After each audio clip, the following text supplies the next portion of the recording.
E aí, galera, a gente está novamente com mais uma edição do Conversa Afinado pelo JPTV e hoje o assunto é sobre teatro.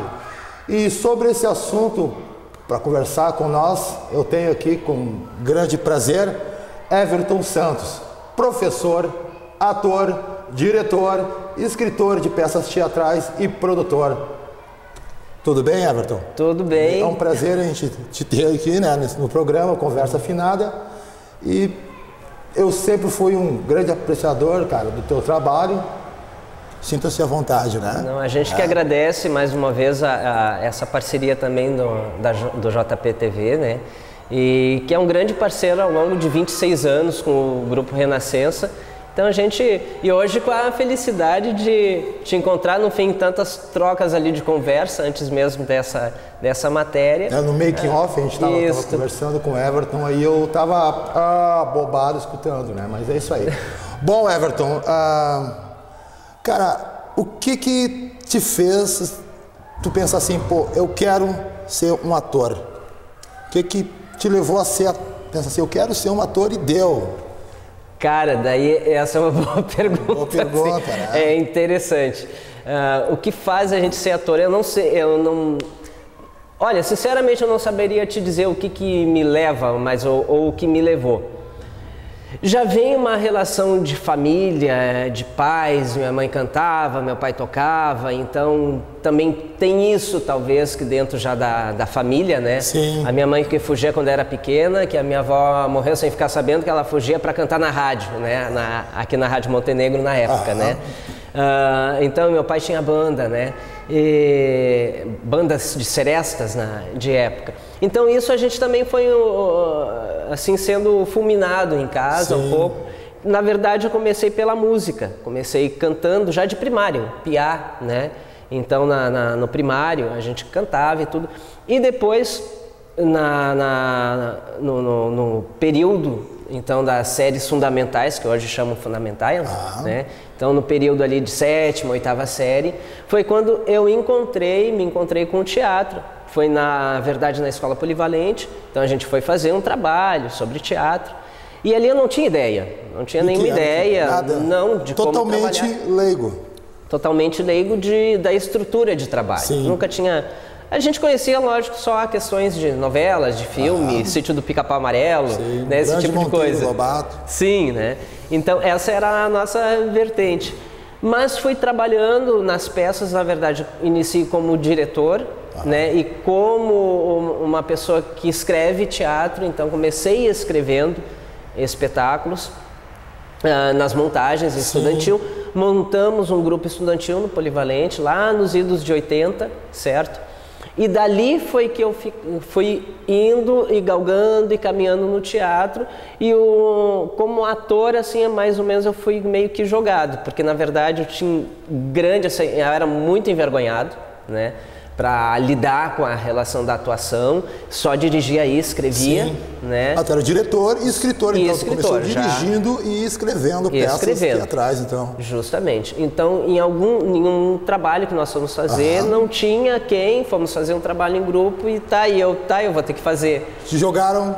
Né, foi jogado. Então, dali a gente começou daí a galgar. Lógico que veio também a auxiliar bastante já essa relação de estrutura com o espetáculo, de pensar na peça, de pensar no ator. Então, foi uma relação que ajudou na atuação, né? Já que eu iniciei com essa relação de pensar sobre o ator, sobre a cena, né? Sobre a sua movimentação, como trabalhar com os textos. Isso ajudou bastante. Então, dali fui fazendo os 3 até hoje, então, os 3 ou 4 funções dentro e legal. Várias. E assim, Everton, como é o processo de criação de um trabalho? Tu parte de um texto, de uma ideia ou uma ideia geral do grupo? Processo para te criar um espetáculo? O nosso processo de criação ela é bem eclética, nós fizemos várias formas de trabalho.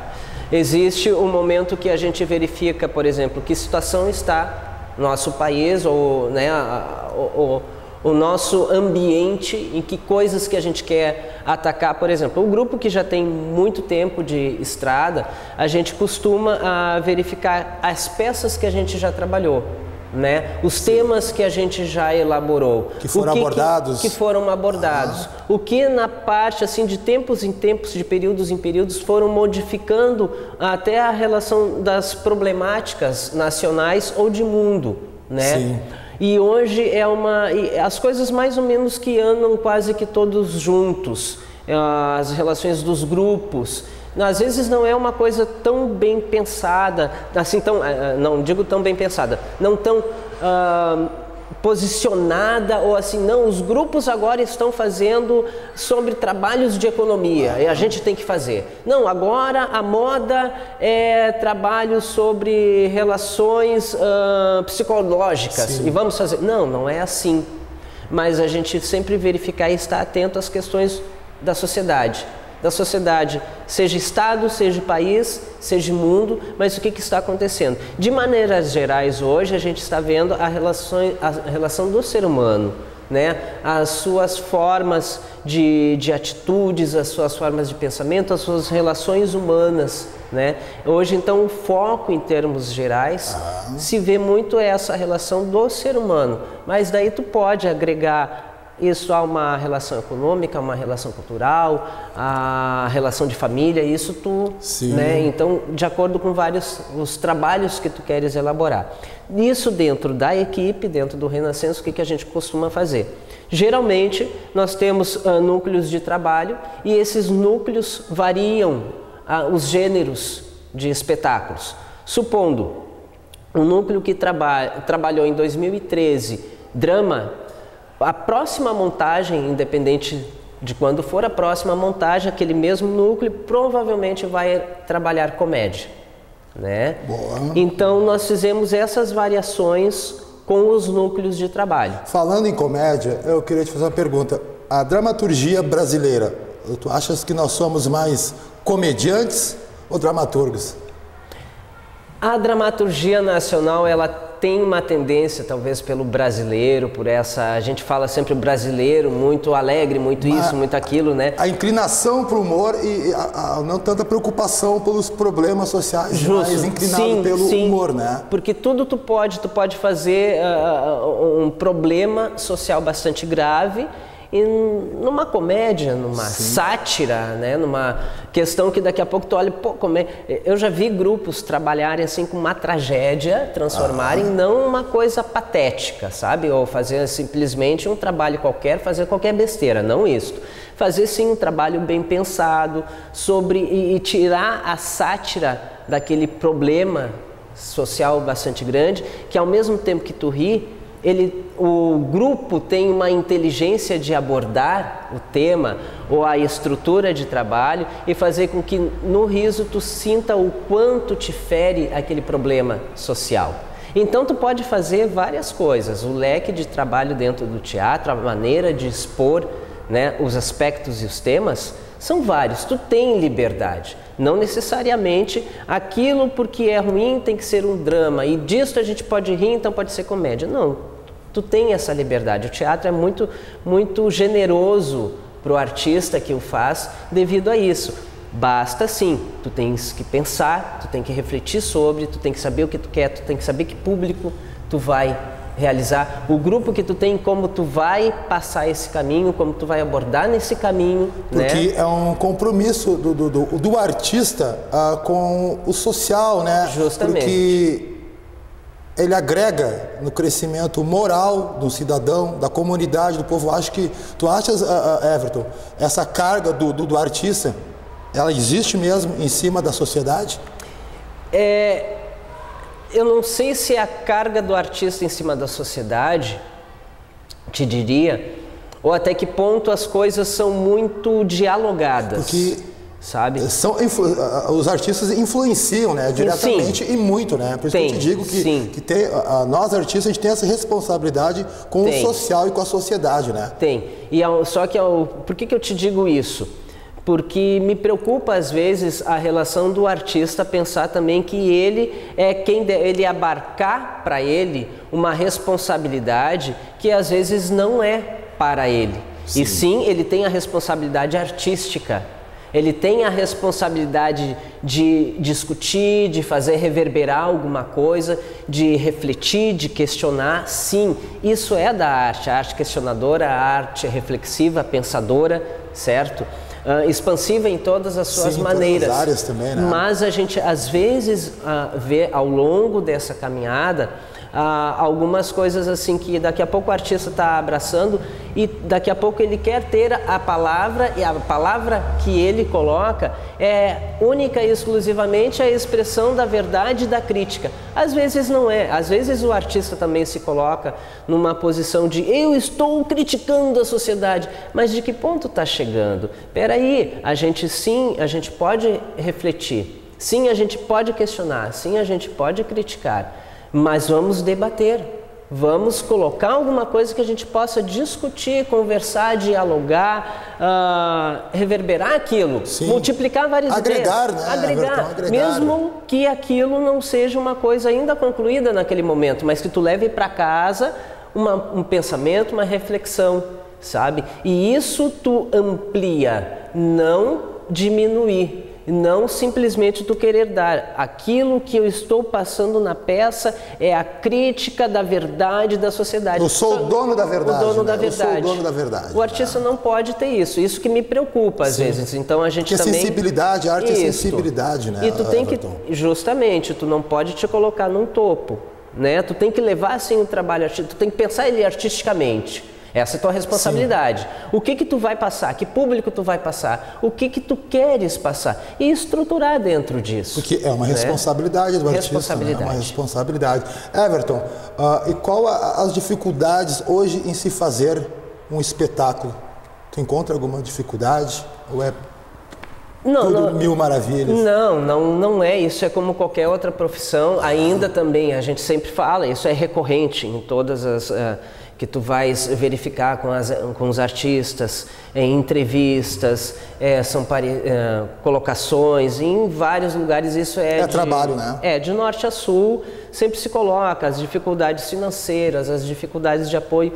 Isso, infelizmente, é uma rotina, porque a arte ainda ela não é vista, na verdade, na concepção, ainda como realmente uma profissão de respeito. Não digo que somos desrespeitados, sim, né? Até em termos assim, por exemplo, da nossa equipe, essa parte a gente pode dizer, a gente, graças a Deus, durante todo esse tempo, e o público de Montenegro também, ele tem ele nos retribui de uma maneira, com o seu carinho, a sua visão conosco. O público está procurando mais o teatro, tentando... Sim, dentro da cidade o que a gente vê, ainda o teatro é o que leva mais, que ainda leva mais público, né, ao seu trabalho. Sim. E junto com isso, como eu estava te colocando, aqui em Montenegro, a gente, mesmo quem não conhece o grupo, tem um respeito e um carinho. Então isso também para nós é muito feliz, talvez pelo trabalho que a gente... que é de muito tempo, eu não sei, mas isso a gente tem uma respeitabilidade, tem um retorno muito legal do público. O teatro é uma ferramenta forte na educação. Eu acho que sempre. Eu faço oficina com crianças de teatro e eu observo que há um interesse muito forte delas e uma mudança de identidade, de personalidade. O que tu acha a respeito? Porque justamente o teatro, o que ele é, o que é o instrumento do teatro? O instrumento do teatro é a pessoa, é o ser humano, é o corpo humano. E esse corpo feito com personalidade, ali imbuído de personalidade, de ideias, né? de construir o seu caminho. De liberdade. E talvez por isso o teatro é uma das artes que mais ela tem uma relação, ela tem um envolvimento com o ser humano em todos os seus trabalhos. Seja, por exemplo, a criança não precisa que amanhã comece a fazer teatro na escola. Eu tenho que ser um ator, eu tenho que ser uma atriz, eu tenho que ser um diretor, eu tenho que ser um iluminador de teatro. Não necessariamente, mas o proveito que o teatro lhe dá dentro desses trabalhos de comunicabilidade, de construção de personalidade, de colocação do ser humano perante a outro, do respeito mútuo e contínuo, caráter, né? Formação de caráter. Então, todas essas relações são muito importantes, né? Não só importantes, mas ela auxilia na formação dessa pessoa, desse ser humano, as suas limitações, porque o teatro, ele trabalha com disciplina. Não é só a relação por trabalhar teatro que eu tenho a liberdade de criação, de ir e vir, de pensar. Sim, a gente vai mexer com o ser humano nesse... O respeito. Isso, mas ele vai construir isso, porém, ele vai ter também caminhos disciplinados para isso, uma construção. Eu vou trabalhar uma cena com o meu colega, eu não posso sair batendo nele de qualquer jeito. Não posso atropelar a fala dele, eu tenho que esperar, eu tenho que...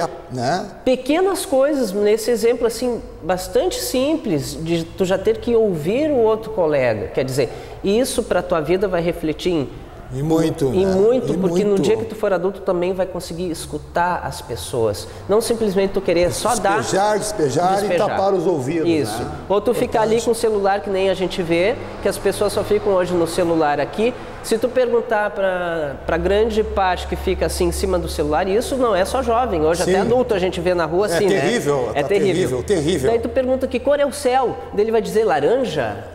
Daí ele vai dizer vermelho, lilás, né? Azul royal, sei lá, ele vai dizer qualquer outra coisa que não é a cor do céu, porque ele não sabe mais.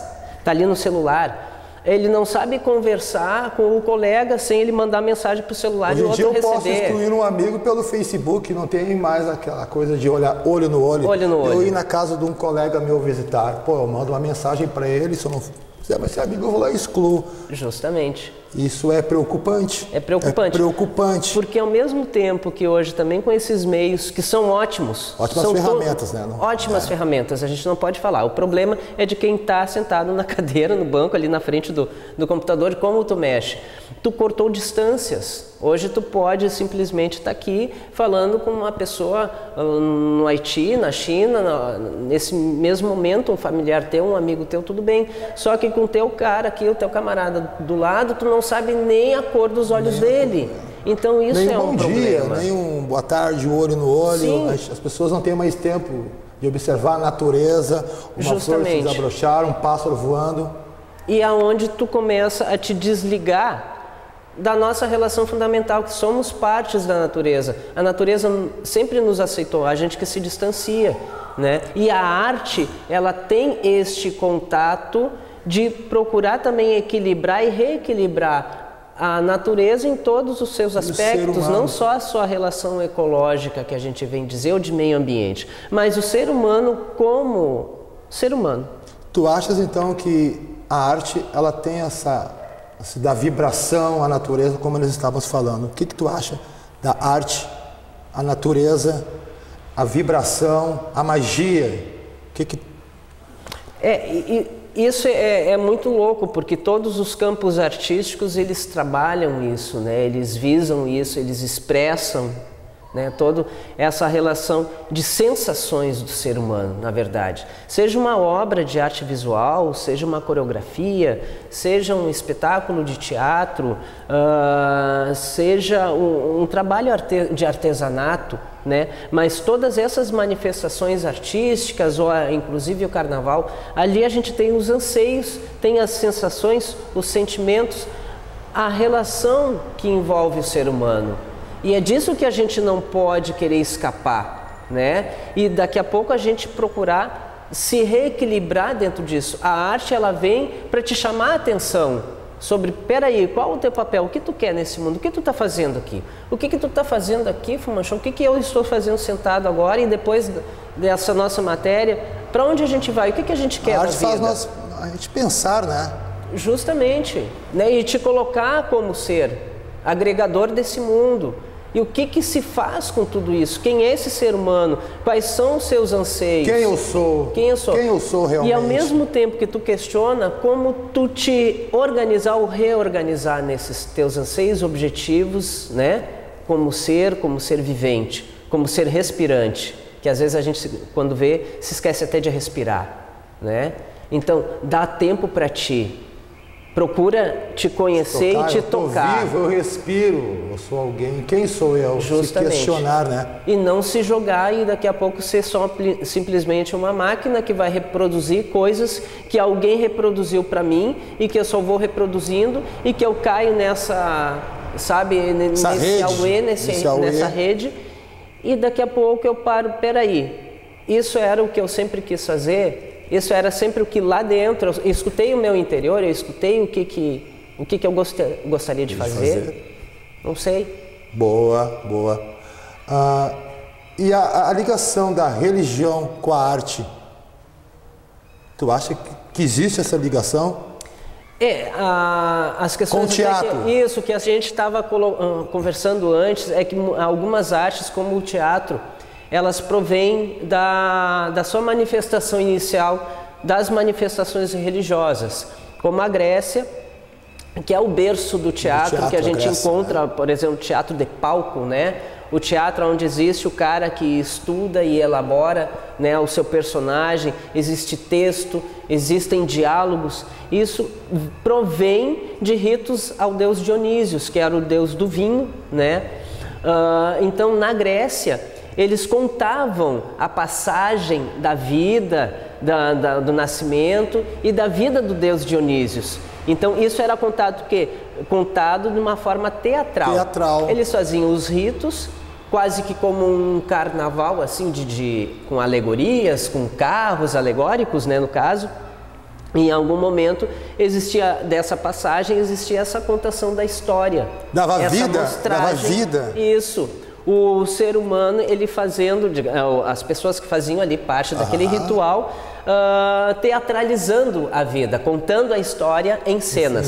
Certo? Que legal. E isso, então, provém da religião, como algumas outras artes, vêm de alguns manifestos, até escritos também de manifestações do ser humano acreditando em seres, quando ele desenha, né, a arte rupestre já fazia isso, né? Os homens da caverna, com sangue, os animais, né? Então, várias manifestações, por isso que a gente coloca manifestações, que elas ocorreram em algum período, né? E depois foram evoluindo, e já na Grécia, ali por volta de mais ou menos anos 500, 400 antes de Cristo, por ali, ela se fundamentou, o teatro no caso, como o teatro que a gente conhece até hoje. Esses mais de 2000 anos, um teatro de palco, de ator, de texto, né, de diretor. Então isso já vem lá da Grécia, 500 anos antes de Cristo, né?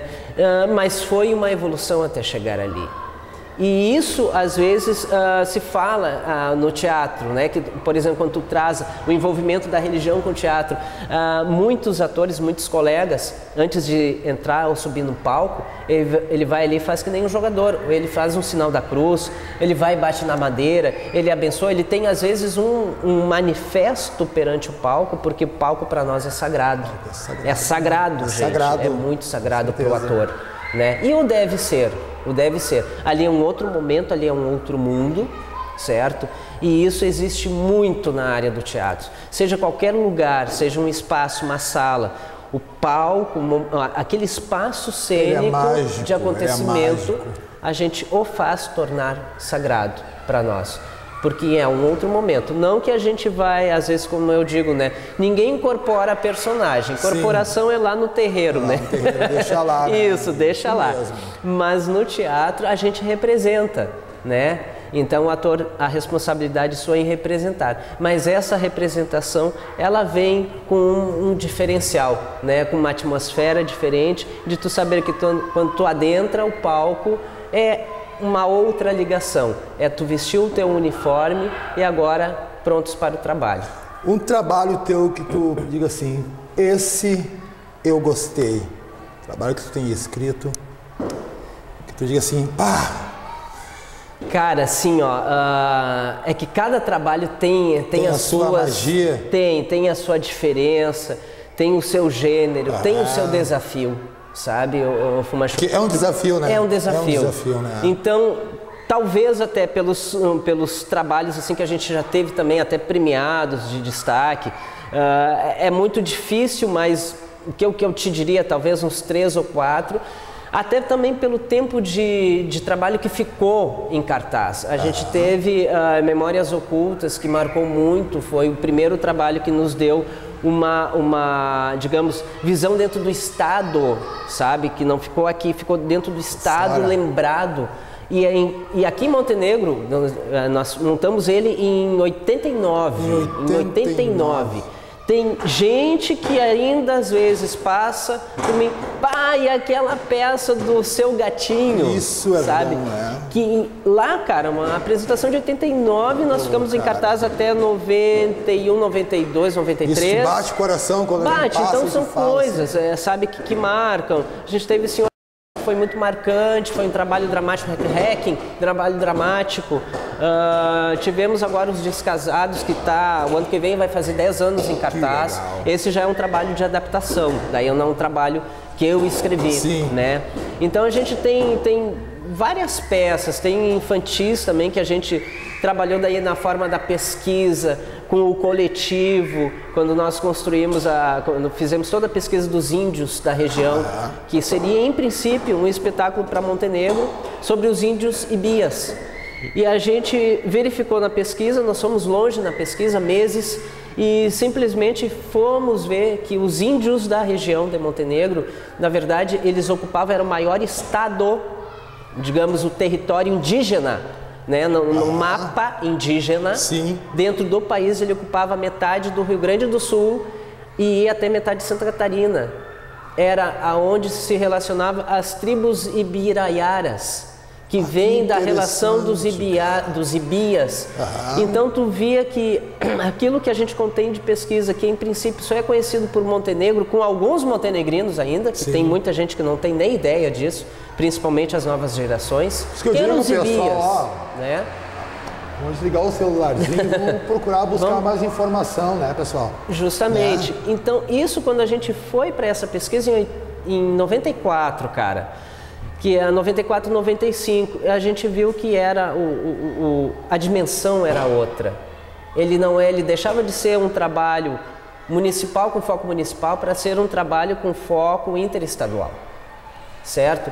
Onde eles ficavam... E além, então? Além, né? Então, conseguimos fazer vários trabalhos, até apresentações com ela, foi muito bacana. Então são vários trabalhos com envolvimentos diferentes, né? Tivemos Ana Coragem, que foi outro tipo de... Ana Coragem assisti, que foi com a minha amiga Cândida. Eu gostei muito. Uma das atuações, a Cândida, assim, fantástica. Adorei. Atuação, memorável, né? Então são trabalhos que marcaram demais, é muito difícil dizer, né? A própria história, como eu tinha te falado, do Memórias Ocultas, que era do Seu Gatinho, né? Então grandes marcações, trabalhos que fica difícil da gente dizer, assim, até daqui a pouco eu me esqueço sem querer de algum, porque anualmente, geralmente a gente faz um trabalho de montagem. Então, o Quarto Branco, que é um dos trabalhos mais recentes do grupo, que é um drama bastante forte. Nos últimos trabalhos do grupo, que a gente iniciou muito com comédia, muito com sátira, os grandes destaques do grupo, dos trabalhos próprios de construção, vêm sendo dramas. E por incrível que pareça.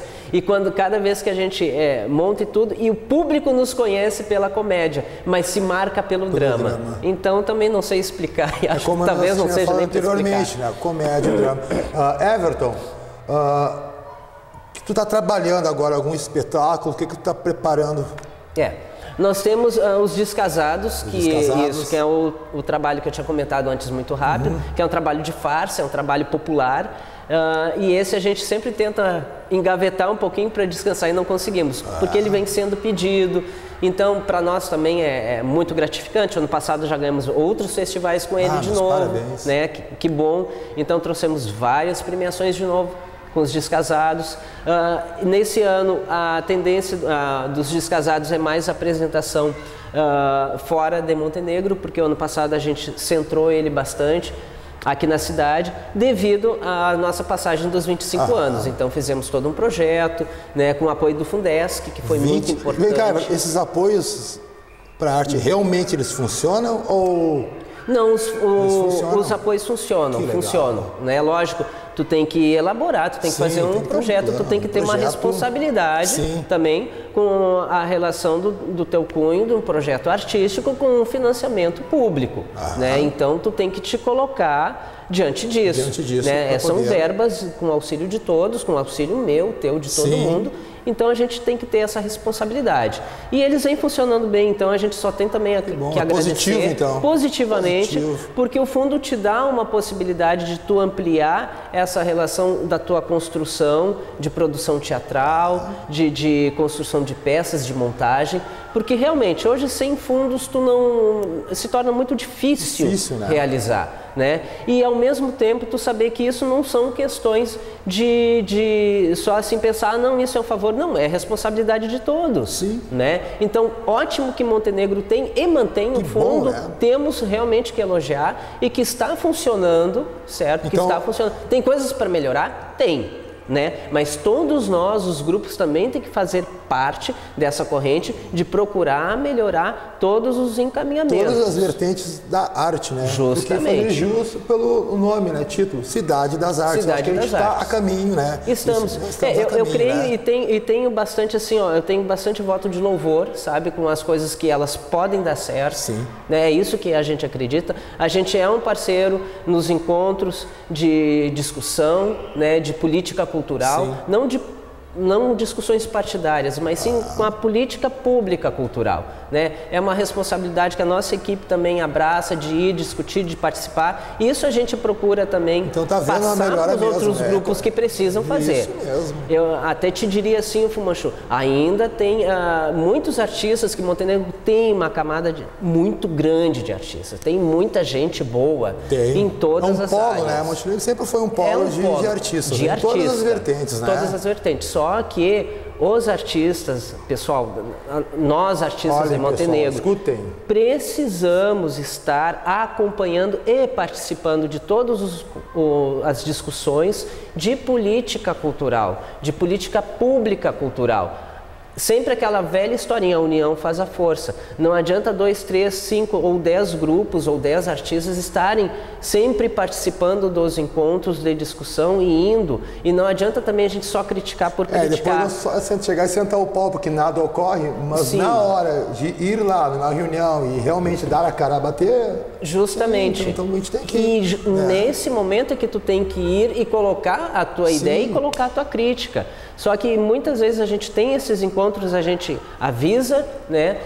Mas ainda, o número de artistas que tem em Montenegro ainda está muito pouco, a participação, né? Isso agora falando assim de maneiras gerais, mas isso para quem sabe que não está participando e tem ideia, sabe que precisa estar. Então é isso, e a gente consegue movimentar. Já foi muito problemático em outros momentos. Com certeza. E a coisa está se desenvolvendo ainda devagar. Que nada é da noite para o dia, né, Everton? Não é da noite para o dia. Mas por isso, se abraça a coletividade artística, a causa, né? Abraça com maior intensidade, com maior participatividade, a gente consegue mais rápido coisas que são para todos. Quando a gente fala da arte, né, a gente fala de todas as vertentes, do artesão, do músico, do cara que toca uma caixinha de fósforo, do palhaço, entendeu? A gente fala de todas as vertentes. Eu acho que se a gente for unido mesmo, acho que tem tudo para dar certo.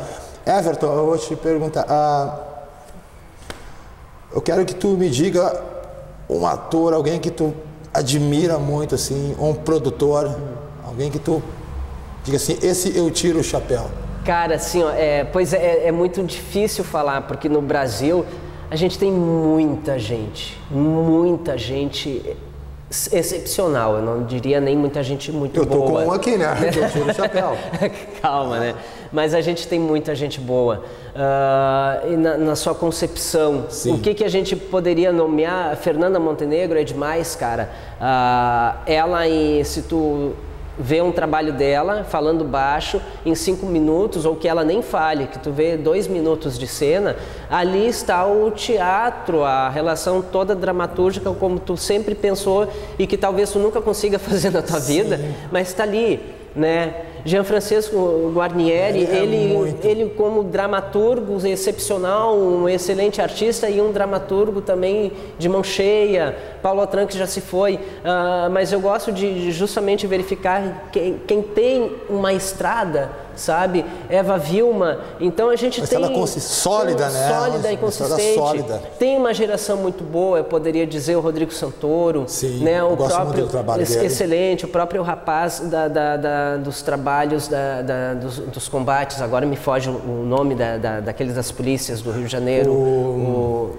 Me esqueci do nome dele, né? Que fez Tropa de Elite? Isso, do Tropa de Elite, né? Aquele é muito bom, o rapaz. Mas a gente está falando, sim, o pessoal vai entender, vai saber quem é. Né? Então, são pessoas que é de uma nova geração, né? Que também já não é tão nova, digamos assim, mas é nova ainda. Eles têm muito mais ainda para chegar nos seus 60 e 70, brilhantemente, sim, mas estão despontando maravilhosamente o seu trabalho e com responsabilidade. Sempre com responsabilidade, como nós falamos, né? Que o artista ele tem essa responsabilidade com o social do povo, né, pessoal? A gente não deve sempre se levar pelos aplausos ou pela vaidade, para não ficar com menos responsabilidade, né? Justamente, que é uma coisa que eu gosto de perceber também isso.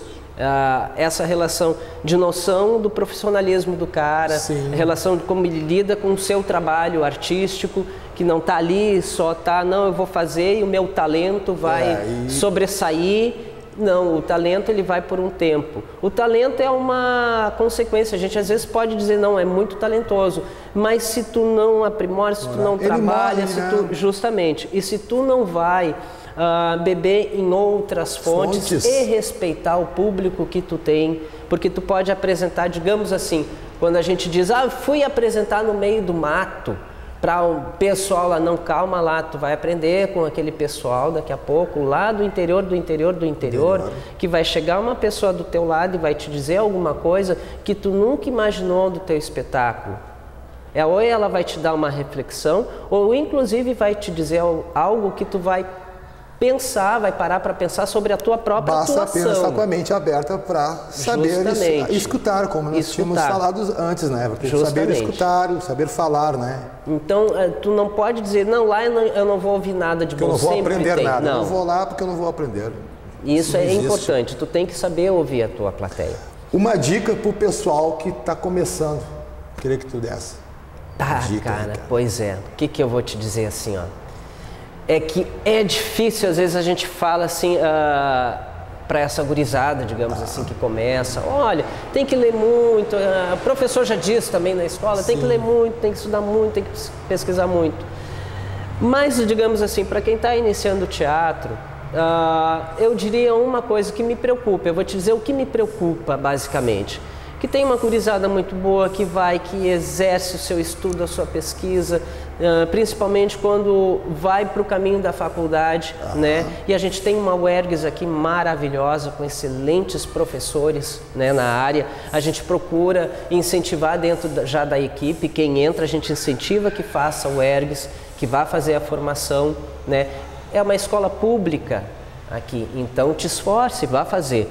Mas que quando está fazendo esse caminho, não pense que tem uma formação, que agora eu sou o cara, ou que está num grupo de ponta, ou que fez um trabalho maravilhoso e ganhou prêmio em algum festival, agora eu sou o cara. A vaidade. A vaidade. Se leva pela vaidade, pelos aplausos. A vaidade mata o trabalho artístico. Ela vai por um tempo. Em algum estágio da tua vida, seja com 20 e poucos anos, vai esgotar. Porque o pior é quando o cara vai te assistir e daí ele mesmo conversa com o cara do lado, independente, tu pode fazer 10 peças naquela semana diferente, certo? Mas o cara da plateia assiste, cutuca no outro. Dá uma olhadinha que ele vai fazer tal coisa. O cara nunca viu a peça. Dá uma olhadinha agora, daqui a pouco ele vai fazer tal forma de expressão. Daqui a pouco ele vai fazer tal, não sei o que, com o corpo. Chega em algum momento, ocorre. Por quê? Que tu esgota. Então, daqui a pouco tu vai indo bem, vai ganhando prêmio, vai sendo elogiado na escola, vai sendo elogiado no teu grupo de trabalho.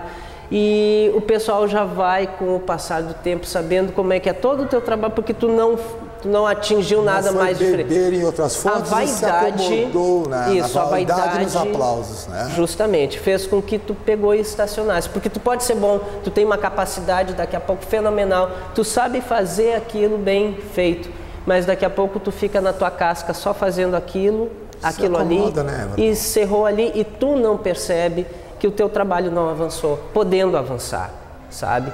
Então, isso que eu diria assim, a maior preocupação, e a gente já tem uma estrada, né, Fumanchu, mesmo sendo relativamente, digamos, novo, não veterano ainda, com 60, 70, que a gente ainda tem muito para aprender, sinceramente. Sempre, muito, né? Sempre eu estou aprendendo. E graças a Deus eu tenho ainda muito para aprender no teatro, certo? Mesmo com 30 anos já de trabalho no teatro, com 26 com equipe, com 30 o trabalho solo, mas eu sei e tenho consciência que eu tenho muita coisa ainda para aprender.